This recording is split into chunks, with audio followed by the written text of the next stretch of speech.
There was a time when a song could get you arrested. The 1950s, 60s, and 70s gave us music so provocatively charged that parents formed committees, preachers delivered sermons, and governments considered legislation.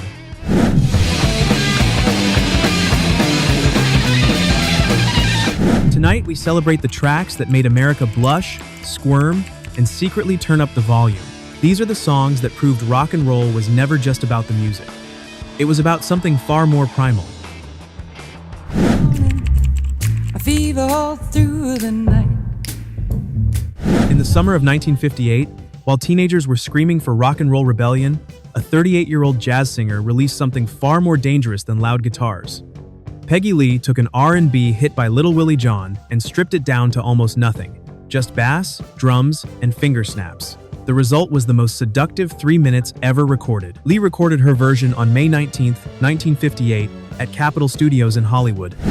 When he put his arms around her, he said, "Julie, baby, She rewrote the lyrics herself, adding verses about Romeo and Juliet, Captain Smith and Pocahontas, famous lovers throughout history burning with the same uncontrollable desire. Producer Dave Cavanaugh wanted a bigger arrangement with full orchestration. Lee refused. She understood that sometimes what you leave out creates more tension than what you put in. The song climbed to number 8 on the Billboard Hot 100 and earned 3 Grammy nominations, including Record of the Year. I'm his missus. Daddy, won't you? Parents watching American Bandstand were reportedly scandalized by the blatant sensuality on display. Lee sang about fever in the morning and fever all through the night, and everyone knew exactly what kind of fever she meant. In an era of poodle skirts and sock hops, Peggy Lee reminded America that desire never went out of style. Before Elvis became the king, he was a 19-year-old truck driver from Memphis, recording his second single for Sun Records. Good Rockin' Tonight was originally an R&B hit by Wynonie Harris in 1948, but when Elvis got hold of it in September 1954, he transformed it into something that made authorities very nervous. The Juvenile Delinquency Commission of Houston, Texas took one listen and immediately banned the record from every jukebox and record store in the city. There's good rockin' tonight.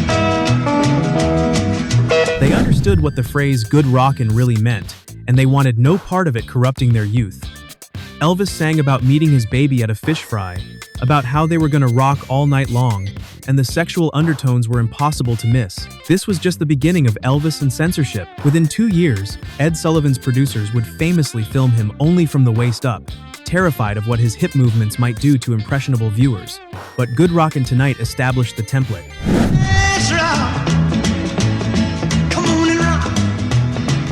Rock and roll was dangerous because it spoke directly to the body, bypassing all the polite conventions of 1950s society. Elvis understood this instinctively, and he used it to change everything.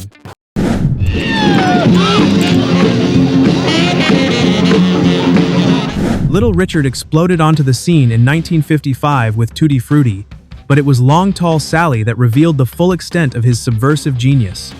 Released in March 1956, the song rocketed to number 1 on the R&B charts and number 6 on the pop charts. Parents had no idea what they were really hearing. The song describes Sally as built for speed, a phrase that carried very specific meaning in African American vernacular.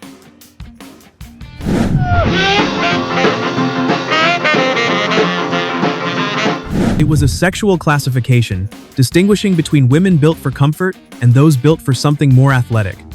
Richard screamed the lyrics with such frenetic energy that the innuendo sailed right past most white listeners, but the black audience understood perfectly. The song was hiding in plain sight. Richard recorded it at J&M Studios in New Orleans.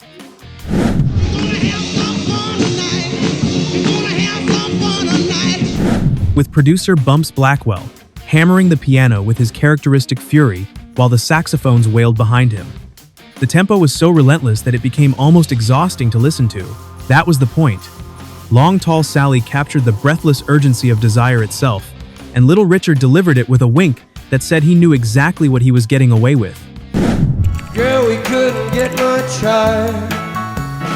Come on, baby. The Summer of Love had its official anthem, and it was not about peace and flowers. Light My Fire dominated the airwaves in 1967, spending 3 weeks at #1 on the Billboard Hot 100. On the surface, it was a rock song about passion. Underneath, it was something far more explicit. Jim Morrison wrote lyrics about setting the night on fire, about wallowing in desire, about funeral pyres. The sexual metaphor was barely concealed. When the Doors were invited to perform on The Ed Sullivan Show in September 1967, producers asked Morrison to change one line. Instead of singing about getting much higher, they wanted something more wholesome. Morrison agreed during rehearsals, then sang the original lyric on live television anyway. The Doors were permanently banned from the show. Keyboardist Ray Manzarek contributed the iconic organ introduction, borrowing from Johann Sebastian Bach, while guitarist Robbie Krieger wrote the basic structure. But it was Morrison's delivery that made the song dangerous. He sang about fire like he was describing an actual physical act, breathless and urgent and completely unrepentant.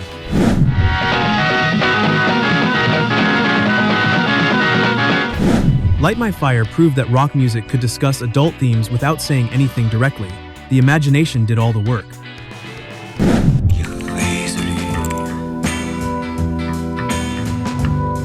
If American songs were dancing around sexual content, the French went straight for the jugular. Serge Gainsbourg wrote Je t'aime moi non plus, which translates to I Love You Me Neither, originally as a duet with Brigitte Bardot in 1967. She recorded it but demanded it never be released, terrified of the scandal it would cause. 2 years later, Gainsbourg re-recorded it with his new lover, the English actress Jane Birkin.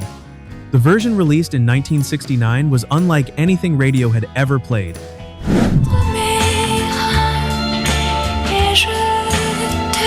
Over a languid, almost hypnotic arrangement, Birkin could be heard breathing heavily, moaning, and ultimately simulating what was unmistakably an orgasm. The Vatican issued an official condemnation. The BBC banned it immediately. Italy, Spain, and several other countries refused to allow it on the airwaves. Despite all this, or perhaps because of it, the song reached #1 in the United Kingdom and charted across Europe. Gainsbourg had created a record that functioned as pure provocation. The lyrics whispered about physical and emotional union.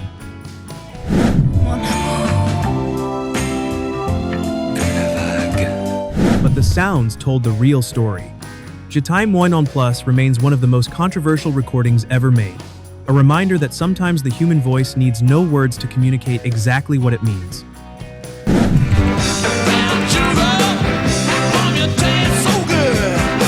Mick Jagger once admitted that when writing Brown Sugar, he simply tried to cram every taboo subject he could think of into a single song.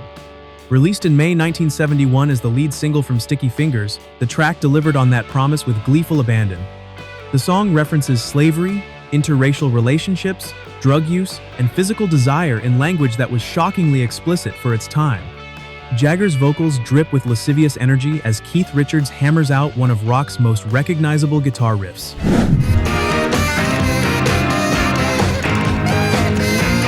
The recording session at Muscle Shoals Sound Studio in Alabama added authenticity to lyrics already loaded with Southern Gothic imagery. Brown Sugar reached #1 on the Billboard Hot 100 and became one of the Stones' most requested concert songs. Critics have debated its content for decades, some condemning it as offensive, others praising its unflinching examination of American history and desire. What nobody debates is its raw sexual energy. Jagger moans and wails through the track like a man possessed, and the effect remains startling over 50 years later.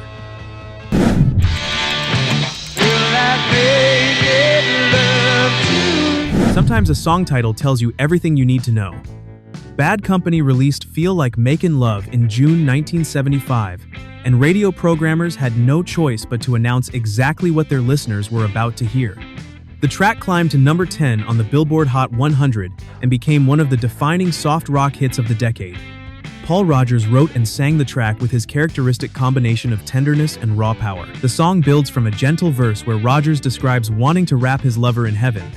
Without you, I live without love. Then explodes into a chorus where guitarist Mick Ralphs drives home the message with chunky power chords.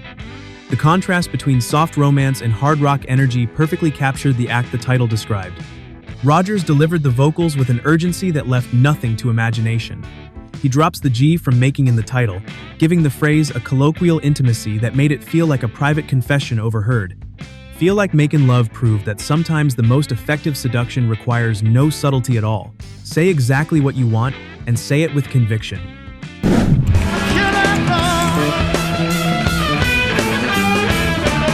Led Zeppelin built their reputation on blues power pushed to extremes, and the Lemon song might be their most explicitly carnal statement. Appearing on Led Zeppelin II in October 1969, the track featured Robert Plant borrowing a line from blues legend Robert Johnson that left absolutely nothing to interpretation. Plant wails about squeezing his lemon until the juice runs down his leg, a metaphor so blatant that it barely qualifies as metaphor at all. Jimmy Page's guitar writhes and moans alongside the vocals,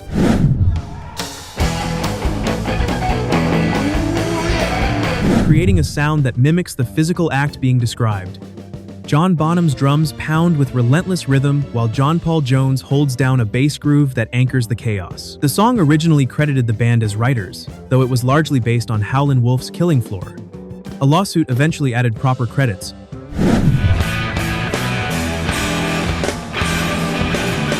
But the controversy did nothing to diminish the track's impact.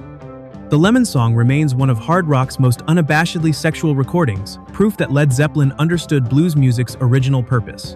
This was music for the bedroom, and everyone who heard it knew exactly what they were getting.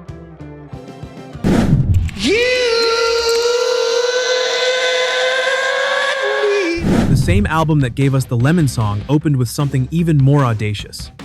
Whole Lotta Love begins with one of rock's most famous guitar riffs, but what happens in the middle section transcended anything radio had ever broadcast. Robert Plant delivers what can only be described as a simulated orgasm, complete with moaning, heavy breathing, and climactic screaming. Jimmy Page created the psychedelic breakdown using a theremin, backward echo effects, and various studio manipulations that producer Eddie Kramer helped achieve.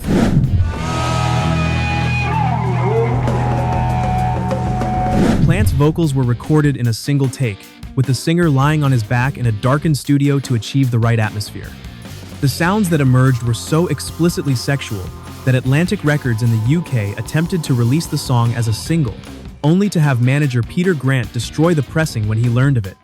In America, an edited version reached number 4 on the Billboard Hot 100, with the explicit middle section removed entirely.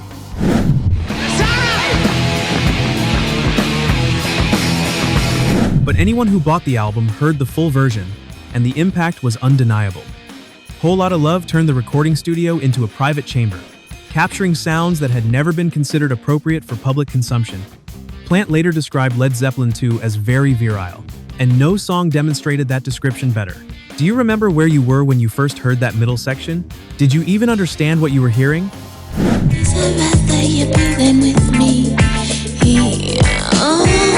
We arrive at the song that pushed everything further than anyone had dared before. Donna Summer released Love to Love You Baby in November 1975, and the music industry would never be the same. Time magazine counted 22 simulated orgasms in the full-length version. The BBC counted 23. Either way, nothing like it had ever been commercially released. Summer originally recorded a 3-minute demo with producer Giorgio Moroder at Musicland Studios in Munich, Germany. She intended to give it to another artist.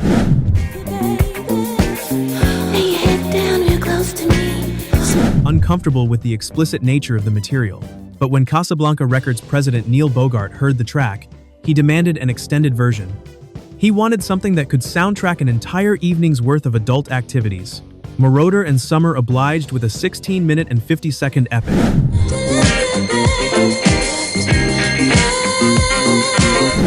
Summer recorded the vocals lying on her back on the studio floor with the lights off and curtains drawn. She later said she channeled what Marilyn Monroe might sound like singing the song. The result was a marathon of breathy whispers, escalating moans, and what can only be called theatrical ecstasy. Radio stations banned it immediately. That only increased demand. The edited single climbed to number 2 on the Billboard Hot 100 inches early 1976.